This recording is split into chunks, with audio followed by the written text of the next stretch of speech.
Ever needed to update your Agoda email but weren't sure how? Let's dive in. First things first, head over to the Agoda website or open the Agoda app on your mobile device. You'll need to log into your account with your current email address and password.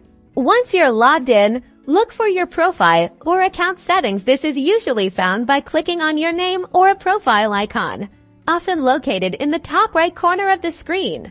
Within your account settings, you'll find an option to edit your personal information. Locate the field where your current email address is displayed.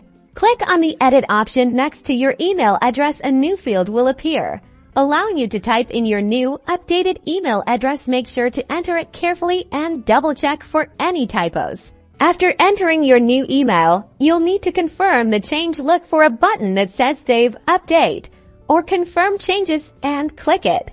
Agoda will likely send a verification email to your new address. Open your inbox for that new email. Find the verification link provided by Agoda and click on it to confirm that you own this new email address. And that's it. Your Agoda email address has now been successfully updated. This ensures you'll receive all important booking confirmations and updates for your future travel plans. Keeping your Agoda profile up to date is key to a smooth travel experience. Happy booking!